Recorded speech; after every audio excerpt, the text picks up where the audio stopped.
Everyone, how are you doing? This is Daryl Guberman, CEO of Guberman PMC LLC, a quality consulting firm here in Connecticut.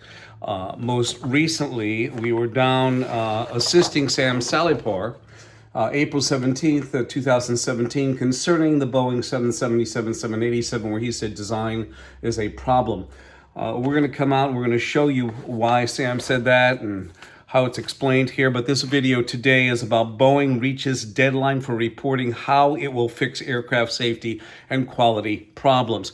There is a very bad pervasive issue there. You have Mr. David Calhoun. In fact, we have him interviewed after the Spirit Airlines door disaster, or actually, sorry, Alaska Airlines door popped off. And we want you to listen to it because he was questioned about the term escapes. Now, mind you, he was over he was on their board since 2009, and he didn't know a basic terminology as escape. Yet for a retirement package, I think he's getting $45 million. That guy wouldn't even give a dog catcher to, but I think he spent more time on the golf course than he did around the aircraft. But this is David Calhoun explaining the word escapes, and here it is. Because a quality escape occurred. Can you explain what that means? What is a quality escape?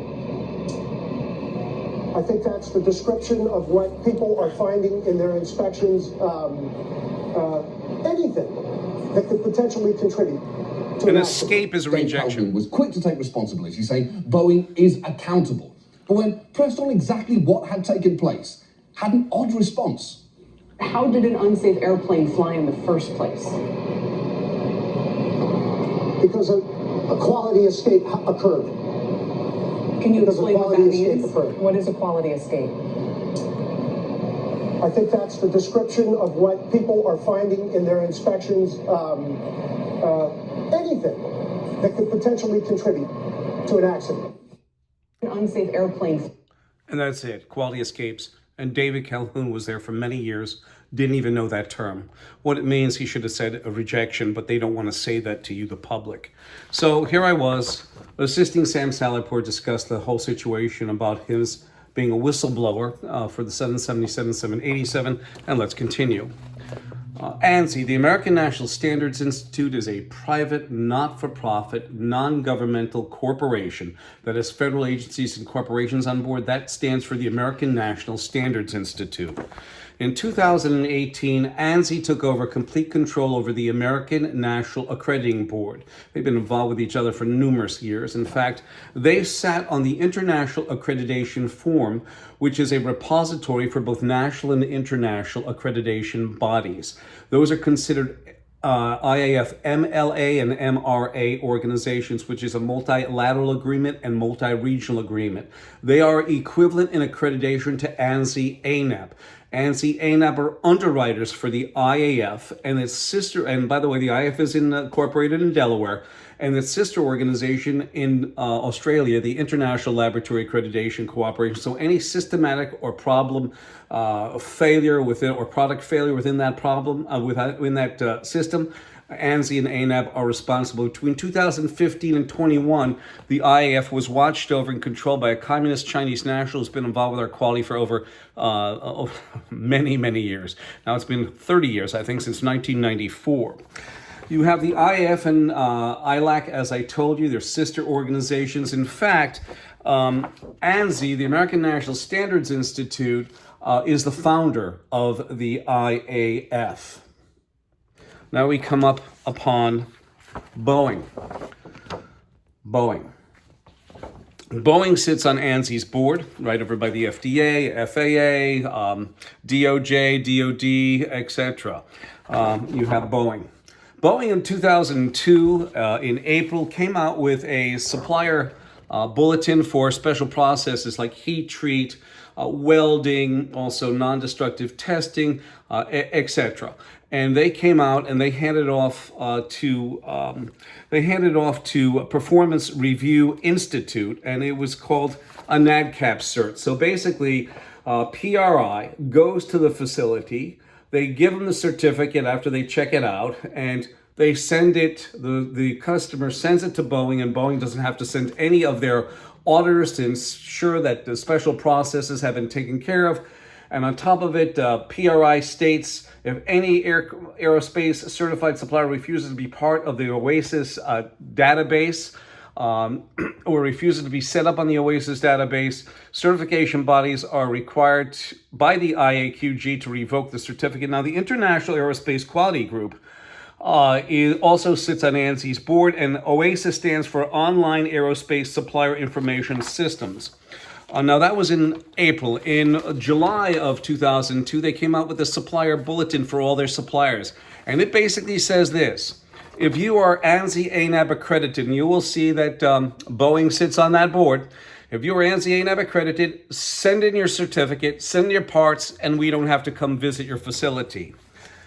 Now you have this in 2009 where the FAA gave regulatory authority to Boeing, which meant that Boeing did not have to tell the FAA anything because they were made a regulator. The kind of sticky situation that Boeing is in, though, is once the FAA went into Boeing and gave special privileges to employees as FAA representatives, Boeing was still paying their salaries. So what does that mean? Basically, this is what it says. The FAA increased authority of Boeing's commercial airplanes division to self-certify its own aircraft. On top of it, this is where Sam Sallyport comes in, and also MCAST. The authority extended to Boeing's under the new system allows Boeing employees to perform tasks on behalf of the FAA that include oversight of testing, product standards, along with certification of aircraft technologies, that's MCAST, and new aircraft designs, that's Sam Sallyport. And he was giving actually a testimony at the Senate Homeland Security and Governmental Affairs Committee on April 17, 2024, when I was there as well. On top of it, the FAA appointed in-house company inspectors who report most of the findings to the FAA. See what I told you? Most. So we really don't know how much of this reporting was done, because even though the FAA went into Boeing and gave them those special privileges, Boeing was still paying those people. It would be different if the FAA was paying these people to be those FAA inspectors, but they weren't. You have the factor that on their supplier portal, Boeing supplier portal, it calls for ANSI ANAB or international equivalent. You have the factor on their management accreditation committee. You have Boeing down below. You have Boeing that basically can grant, suspend, and withdraw certification. Sitting over by Boeing on ANSI ANAB's board are 7 different registrars. Here is a certificate from Spirit Aerospace Systems. I know you've heard a lot of controversy about Spirit. They now have, as I said, they have Patrick Shanahan.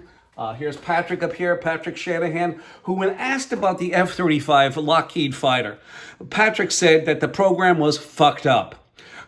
They said, we thought we heard you say the aircraft is fucked up.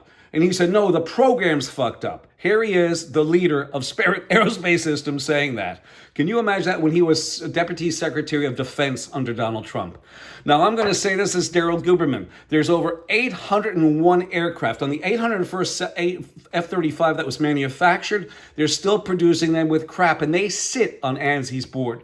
And as I'm showing you this, Intertech Registrars sits on ANSI's board, as you can see, right over here.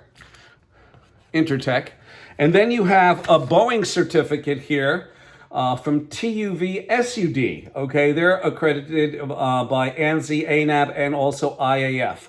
Okay, and they too sit over by Boeing. So do you have any confidence in the integrity of quality that these certificates are issued? Not at all. You have the Federal Aviation Administration sitting over by Boeing that gave them regulatory authority in 2009. You have Homeland Security, and this is funny because Boeing was paying this guy. His name is Phil Matheson, and he was the Executive Director of Office of Standards, U.S. Department of Homeland Security. He was getting his salary as a federal employee, plus he was getting $262,000 tax-free, just about, from, it was used to be called a royalty payment. Oh, here we have Mr. Morakis comes in. I don't know if he even knows his employee is dipping into the till, as they say. You also have the Department of Justice, who sits over by Boeing, who sits over by DHS. These government agencies and corporations are all in bed together. And then you have Merrick Garland, who's here as well. So basically, ladies and gentlemen, this video today was Boeing reaches deadline for reporting how it will fix aircraft safety and quality problems. When you have the leader of the company that's been there for many years who doesn't even know what an escape is, do you think their management style is going to change any? More than likely not. My telephone number is 203-556-1493 or Daryl, DARYL, TQRS at yahoo.com. The rest of the data of importance will be down below this video.